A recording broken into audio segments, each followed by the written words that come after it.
Welcome to the Andy Special, a podcast about community with entrepreneurs who create spaces for it to thrive.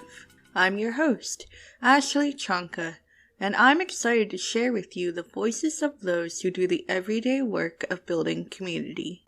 And today with me is Paula Fasciano of Bakeability, a bakery which caters to those with intellectual disabilities to make sure that they have gainful employment. Hi, Paula. It's great to see you today. Thank you for having me, Ashley. It's great to be here. Can you tell our listeners a little bit about your background and what brought you to founding Bakeability? Sure. So my background, I grew up in Bucks County and lived and worked in the New York City area for many years, but have two children, aged 19 and 25, both sons, with a genetic disability called Fragile X syndrome. My brother and my sister were also diagnosed with Fragile X syndrome after my son was born. So that's how we trace this heredity, this disability back in my family. Growing up with kids on the spectrum with a disability in New Jersey was okay in terms of schooling and education, but I thought when they become adults, I wanted to come back home to Pennsylvania. I thought it would be easier and better to build a life for them here. And so in 2018, we moved back when my older son aged out of high school at the age of 21. We started to think about his future as an adult and what he could do and what he couldn't do. And that's when I realized how incredibly hard it is for an adult with intellectual disability to find meaningful employment. And so 2018 is what started to set my wheels in motion, that I needed to create something, not just for him, but for others like him. Because if I was having these difficulties finding gainful employment for him and he was having trouble on his own, imagine like other people who, knew less than we did about the system, what they were going to be doing. So that's how creating a business came into my mind. Can you talk a little bit about the disability and how it affects your sons? So Fragile X syndrome occurs when your X chromosome is literally, if you look at it under a microscope, there's a piece dangling. It looks like it's going to fall off. And that's how it got its name of Fragile X syndrome. When that part of the X chromosome is damaged, it means that your X chromosome does not manufacture a certain protein that you need for brain development. So for you and me, who are female, we have two X chromosomes. So I have one that is fragile, but my other X is not fragile. So it means that I carry it only and I don't have any symptoms. However, each time you make a baby, you have a 50-50 chance. Do you pass your good X or do you pass your fragile X? Unfortunately, I passed my fragile one both times to my children. And so because they only have a Y with their X chromosome, they only have a fragile X chromosome. So their brain doesn't manufacture a certain protein that they need for development. So Fragile X syndrome, while it's a spectrum disorder, there are some people that function at a very high level. There are some people that function at a very low level. It depends on how mutated that X chromosome is and how many repeats it has of this protein. And so it's very complex. My two children are very different from each other. They're both, I'd say, moderately affected. They're not severe and they're not super high functioning either. And so it's like I said, it's a spectrum disorder. So it affects everybody differently, but I don't have any symptoms because I just carry it. My sister has the full mutation, unlike me.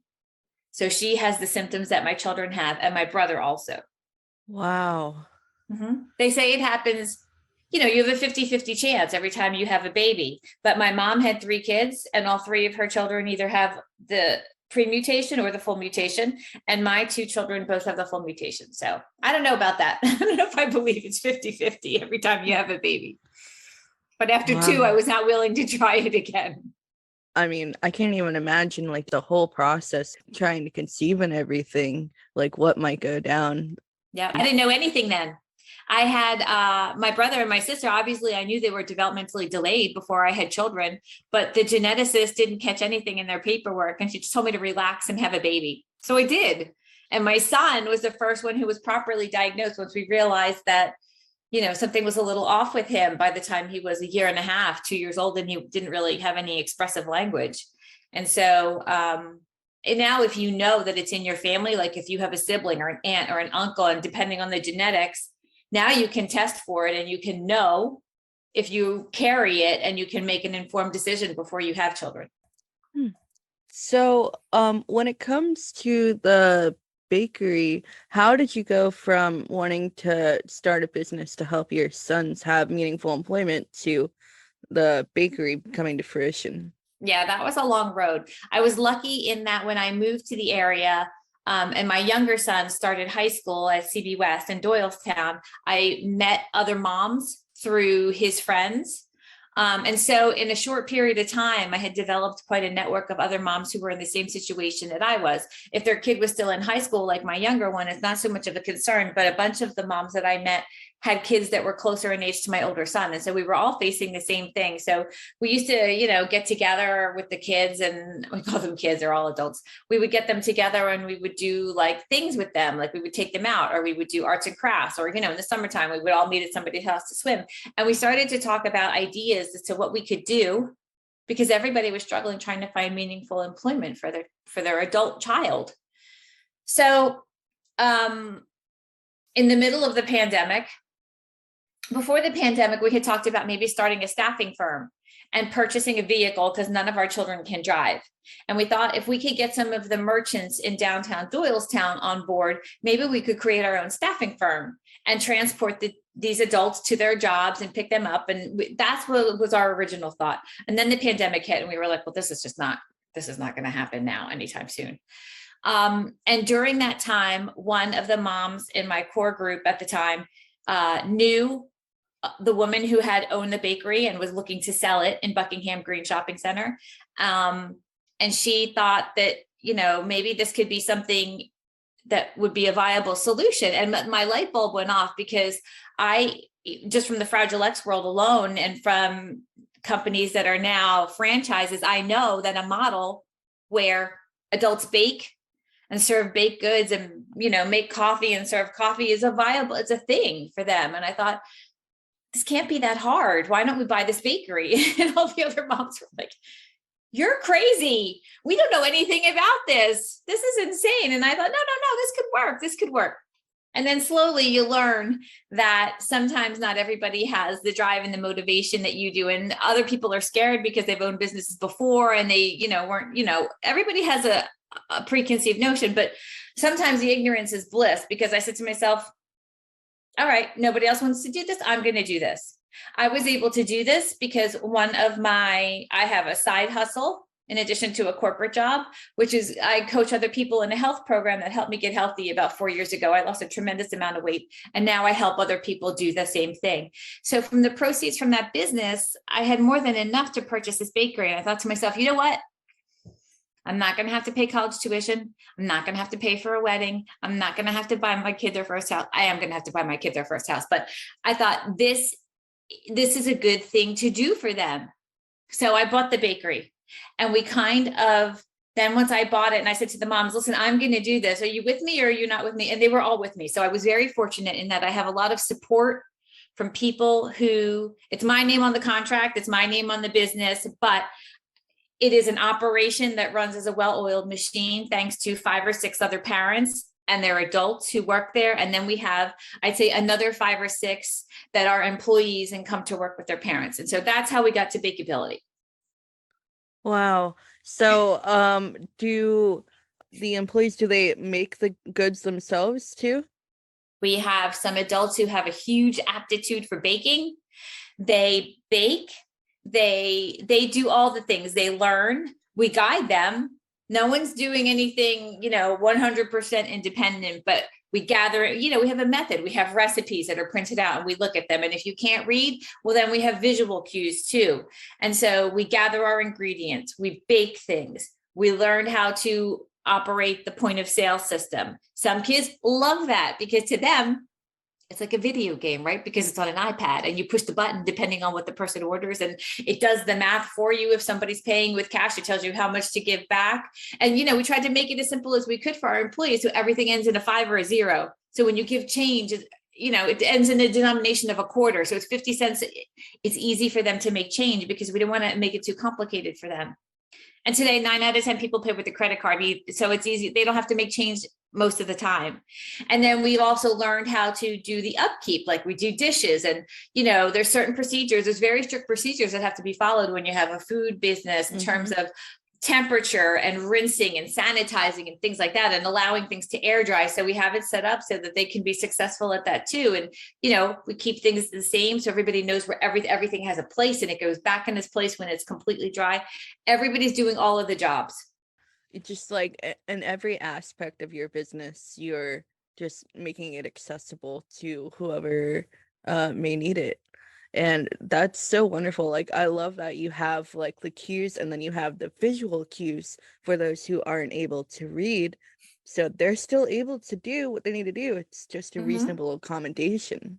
But, it's not something that you really see that much. No, you don't see it. And it's a shame, because the reason we're there, Ashley, is because these adults, all they want is to be a productive member of society, of community. They want to be a part of it. They want to engage with other people. They want to feel good at the end of the shift that they did something, they worked hard, they're getting paid. They're, these kids, the first time they got their first direct deposit, like they were like, it was amazing to them. They got paid to be in this bakery with their friends, making delicious things, selling them to people, saying hello, telling people to have a delicious day. I mean, it doesn't get much better than that. It's like getting paid for fun almost. They work hard, but we have a good time. I mean, and you got to do what you love. That's amazing. And as an employee base, these people are loyal. They're not somebody who's going to leave for a better job. They love coming to work. They're not going to call out sick because they got hung over the night. But you know what I'm saying? Like, they have so much to offer. And unfortunately, not a lot of employers or companies understand that. And so that's why things like Bakeability exist. And I think it's so important to have your voice on this show to show that it is possible. It is possible. It's very possible. Yeah. I mean, and we're just getting started. Bakeability is growing, but we already have, maybe not everybody loves to work in a food environment. Some kids have sensory issues. And even though we wear gloves to do everything, like for some of the employees, like putting on the gloves is a thing. So food service certainly isn't for everyone. And I've thought about, I'm not 100% sure how the model looks yet, but I feel like animal rescue is also another field where adults with developmental disabilities could thrive, because they love animals, as not all of them. Some of them are afraid, like my children were before we rescued our own herd. But I feel like it's something that can be learned. Like in general, they are so empathetic, and animals can sense the genuineness of these adults. And so I feel like animal rescue might be an ability-based business in the future for us. I'm just thinking about like taking care of the pets too. That's something that brings people so much joy. Exactly. You got your cat right there taking a big yawn right now. Beautiful. Yeah. She's very in tune with my boys, and she lets them, like my one son, I don't want to say he's rough, but like he just likes to grab her and kiss her, and she tolerates it. And she's so good with him. And, they understand. It's like they understand each other. Our first cat, his name was Milo, a Persian. My mom was like making jokes about how he needed to like earn his upkeep. So I took him, 5-year-old me, I just scooped him up and threw him outside. And I said, Milo, go get a job. And just stuff like that all the time. And he would just go out and then come scamper back in. But he hated most people. Yeah. But with me, I could do anything. Yep. Yeah, that's how Demelza is with my younger son, Benjamin. Yeah. And what's funny is that Demelza, she hates my mother. So when my mom comes, my mom says hello to her and she hisses at her. And it's very funny to me. So when you first started Bakeability and thinking about it now, what do you wish you knew when you first opened the bakery? I had no idea how much work it was going to be. I had someone who was helping me originally. And then it turned out that this person wasn't the right fit. I wish I would have understood that not everyone is going to take it as seriously as I did. And it's real to me. But now, I mean, we have rebounded, and the network of parents that have really stepped up to help, I would be nowhere without them. Nothing would get done if it weren't for the parents who are there during the week, and the parents who help me on the weekends, and then the other parents who just come with their child for the shift. You know, we haven't gotten to a place yet where we can have the parents drop their employee off and then come back and pick them up at the end of the shift. That's what we're working toward. We're working towards being profitable enough that we can hire somebody who can bake, but also work well with our population of employees. And that's harder to find than I thought it would be. We have great volunteers. We have volunteers who are retired paras and special educators, which are key because they speak our employees' language and they like to volunteer their time, and that's beautiful. We have volunteers who are in the field studying to be educators or OTs and things like that, and that is wonderful also. But I'm still in search of somebody who has an aptitude for baking and at the same time understands our population. That's our biggest hurdle at the moment, because I don't want our parents to have to accompany their kids to every single shift. But that's what we've been in business for a year, and that's what we're still doing. And most of the parents don't mind; they love it. But it's not feasible long term. Right? That's not what I want for them. I want them to be able to drop their employees off and then, come back and get them later since they can't drive. That's harder to find than I thought it was going to be, but we'll get there. You're talking so much about the parents that come in and how they all kind of step together, which kind of leads me to the main part of this podcast, which is, what does community, the word, mean to you? So when you have a child with special needs, I think it means something completely different than the average person. When you have a kid with special needs, your community starts probably in early intervention, like before age 3, with therapists and a case manager and that kind of thing. And then your kid goes to school, and depending on the level of their severity, has an assistant, has a physical therapist, a speech therapist, an occupational therapist. And it's important when you raise a child like that you are in community with other parents who are in the same situation as you, because it's important while your child is in an educational setting, because it has been my experience raising 2 children through the public school system, that school districts in general, while they do a good job of providing services and education for your child, they almost don't want you talking to other parents and getting to know them. And then you start to compare stories and who's getting this service and who's getting that service. And it's a little bit sad, because you have to find your community yourself, because the school district isn't going to put you in touch with other parents who are in the same situation as you. It's kind of like they want to keep you apart, because maybe you're getting more services than my kid's getting, and they don't want me to know, because then I'll fight for my kid. So it's a little bit hairy when your child is younger.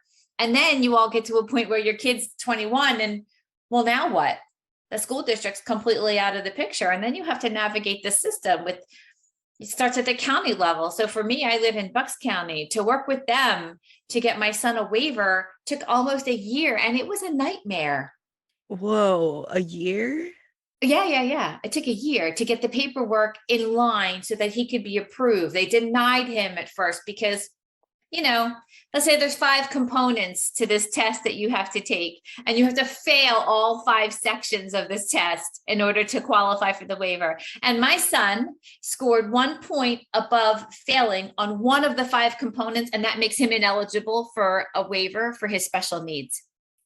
So you have to find, it's just the battle. It's a battle to see, the fittest survive. They tell you no because they want you to go away, and they want you to figure it out yourself. And they don't want you to learn what your child's entitled to or what your child deserves. And listen, it's about money. They don't mean ill will against my kid. It's just that the state has a budget. It's very limited, and they want you to go away so that they can stay in budget and give it to the people who really, really need it. But the problem is that anybody who's applying for a waiver needs it, because we wouldn't apply otherwise. So community comes into play, because you band together as parents. And if I can help somebody else who's going through the waiver application process because of what I've been through, nothing would make me happier to have you be less frustrated going through this process than it was for me. And that's why community is important when you raise a child with special needs. And the second part of that is community is important because I'm not going to live forever. And my children are never going to be in a position to live independently. So if we create this village with our children and we give them a place to work, and if eventually we create a foundation that raises so much money, Ashley, that we could build them a community where they can live together with some supports, that's why we're all here. That's why Bakeability started. That's why we need other ability-based businesses. That's why eventually we're going to need to fundraise and build this housing community where they can all live together when we're not here. Oh, the mouse is saying you're dropping the mic right there. Demelza agrees. She understands. She said, let me come take a nap here. Let me lay on you to show some support. I was born with developmental disabilities. The doctors actually didn't think I was going to like walk or talk or really be able to like do anything that I would need to take care of myself. So I was in a lot of like programs a lot as a kid. Like I went to school starting at like a year and a half. Yep. And I mean, I'm lucky, I was able with like speech therapist, physical therapist, special education, my mom fighting tooth and nail like the whole way. Yeah, I understand all the IEP stuff. Man. Yep. So your mom's a warrior too. So Yeah.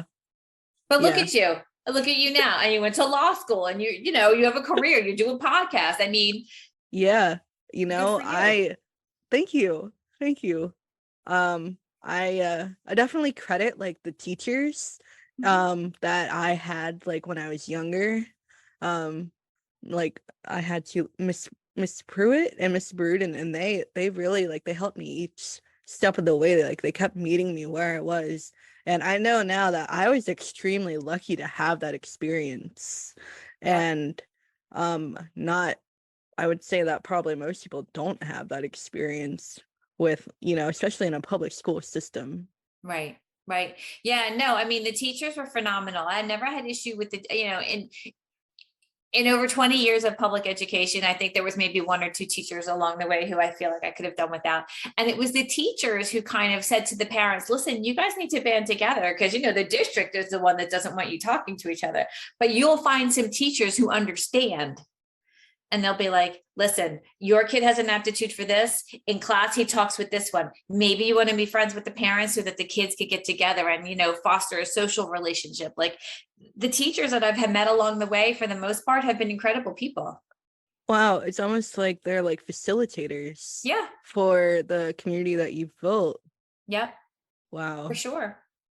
Just going to take a moment here to thank the wonderful teachers all out there.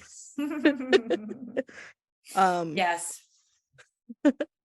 Yeah, the whole like not talking to each other, it kind of like reminds me of like how companies don't want employees to talk to each other. Yeah. So they don't know their wages. Yep. And it's just sad to think that it's like the same tactic basically. It's exactly the same. Yeah. I've been in corporate America. I work in insurance for 32 years.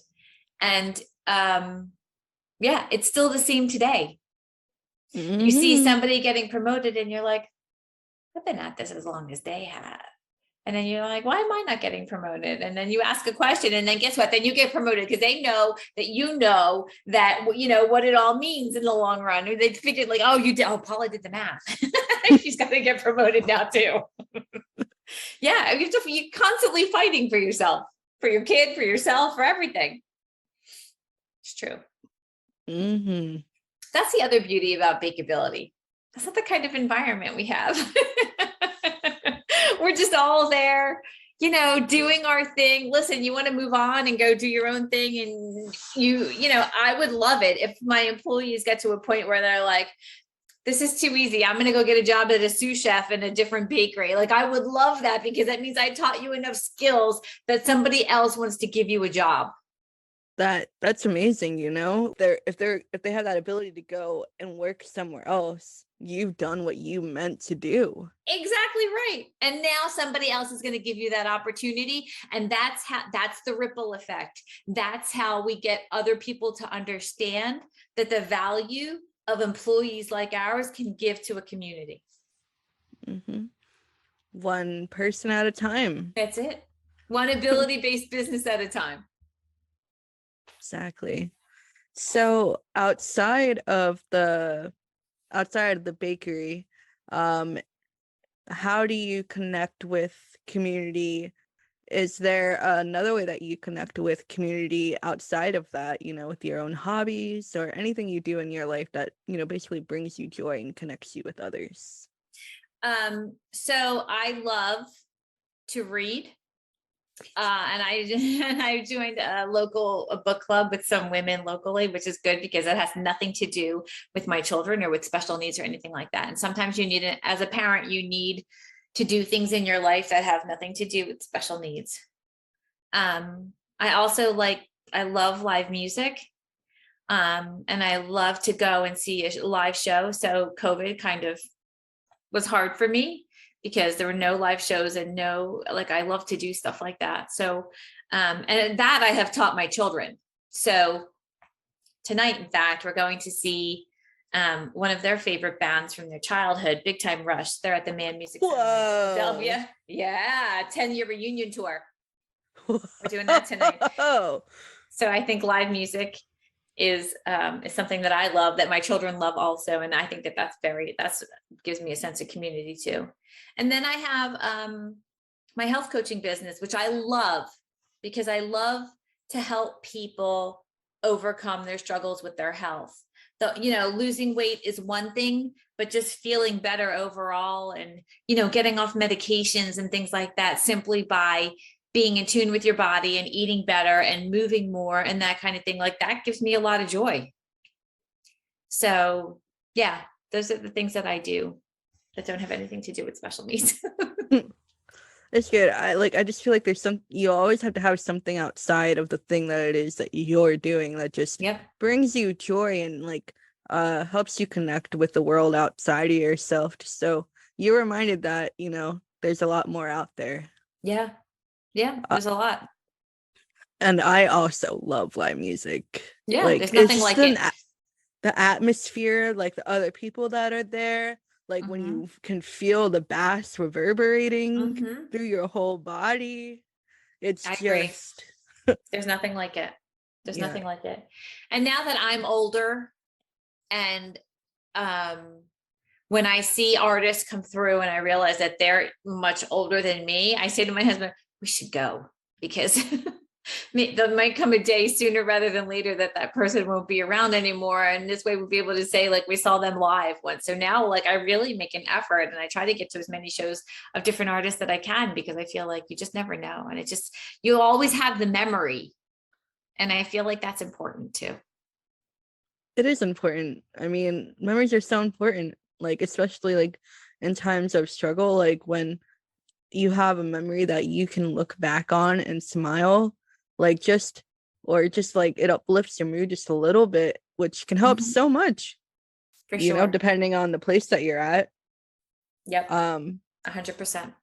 I normally ask this at the end, but since we're talking about music now, is there a certain artist or genre that you like to listen to a lot when when you need to pump yourself up? So I was 13 years old when I heard Jesse's Girl for the first time. And I have since seen Rick Springfield play live probably more than 200 times over the past 40 years. Whoa. He makes me feel, when I hear his songs, he makes me feel like I'm 13 years old again and that I don't have a care in the world. And when I was going through what I was going through with my children when they were diagnosed, and, you know, he's not as popular today as he was in the 80s, but he still puts out new music. And thank God he did, because over the past 25 years, those CDs, that music that he put out, it literally saved my life. It literally saved my life. One time, probably about 15 years ago, my husband and I had the good fortune to go backstage and see Rick after a show. And my husband, like after I had my moment, my fangirl moment, you know, when you get to take a picture with him and everything like that, and I kind of move on for the next person, my husband goes back and he says to Rick, I have to thank you so much for everything. And Rick's like, oh, what, you know, for what? And he goes, no. He goes, you saved her life. He said, your music got her through some of her darkest days. And for that, I thank you. And I was like, and then I could hear my husband. So, you know, I'm in tears, and, you know, music is something that has saved my life, literally. And it's all because of him. Power music, man. Yeah. I tell everybody, listen, Rick Springfield's not for everybody. And frankly, no one else could have him because he's my guy. But I feel like everybody needs a little Rick Springfield, whatever that is, whatever your jam is, whatever your genre is, you need that something that reminds you of what it was like to come home and watch him on General Hospital, or when MTV launched to see the video for Jesse's Girl. You need something that brings you that joy that you remember from being a kid. And that helps get you through, because being an adult is hard. It helps get you through the moments when you say, oh, remember where I was the first time I heard that? Remember the first time I saw him on General Hospital? Remember the first time I saw him live at the Spectrum? Like, you think about those things. And for me personally, that I need that to survive. And that's why I love live music, and not just him. I see him the most, but like, you know, I was fortunate to see Tom Petty and the Heartbreakers a few times.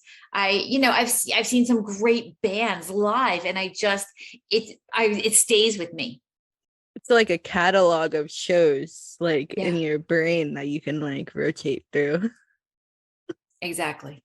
When I think about music, it's almost like I can't even like put it into words, like how much it can like affect you and make you feel heard or seen, or it's just like a universal language. I agree. And I'm very in tune. Like, I love a good movie soundtrack.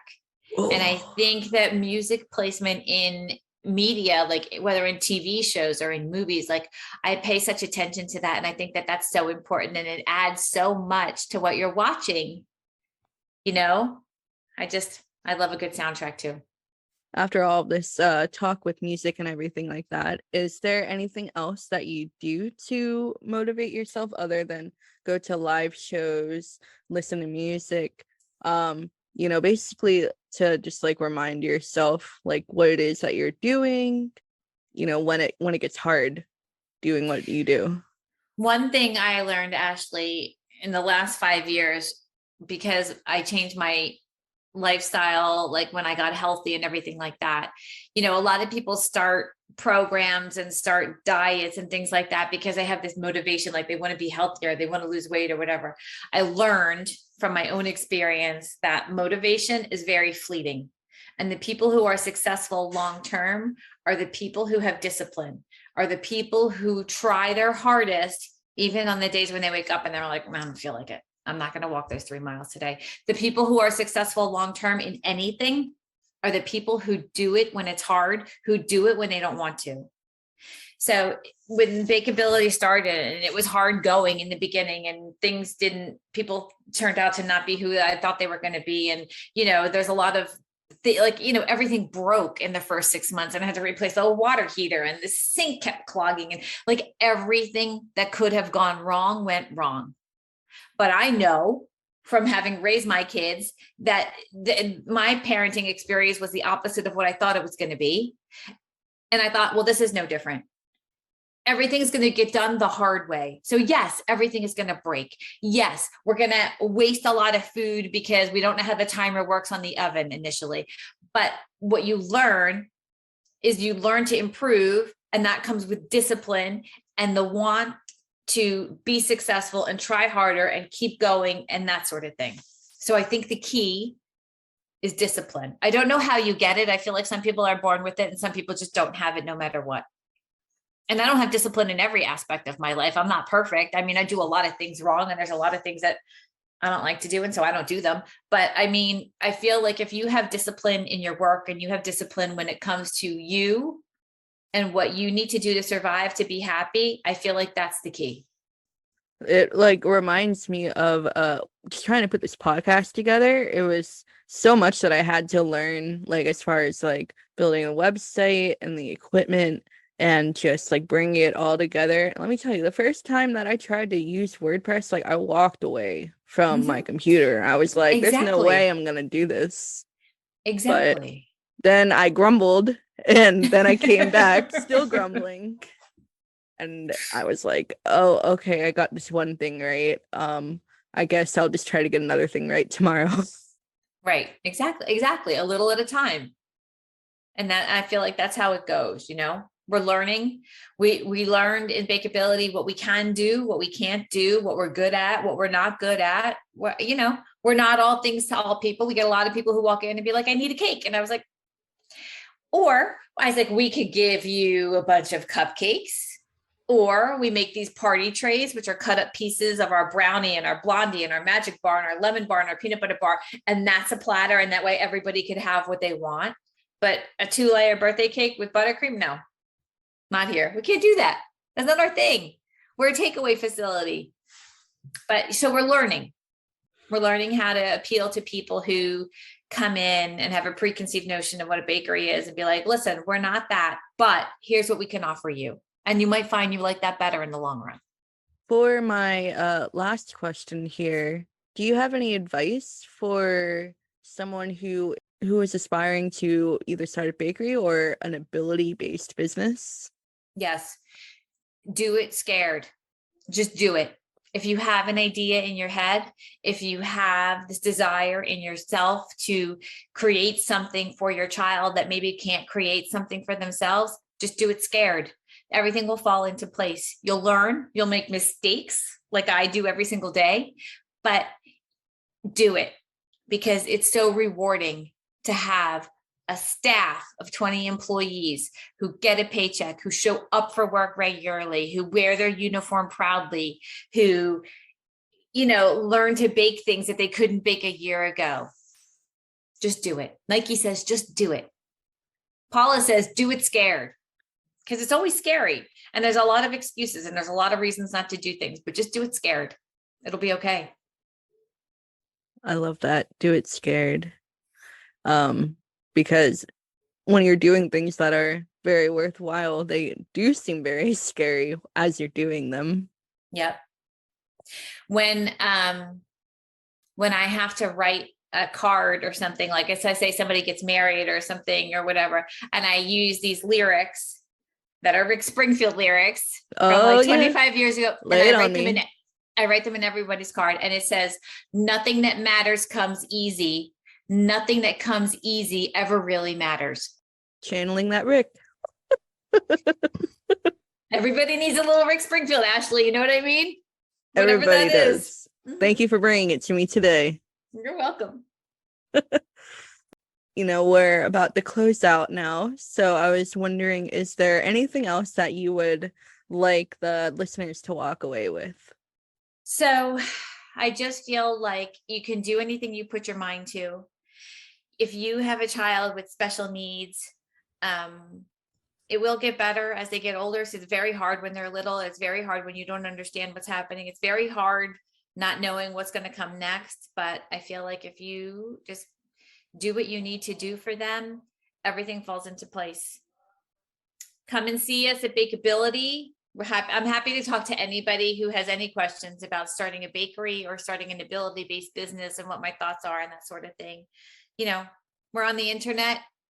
You can find us at www.bakeabilities.com.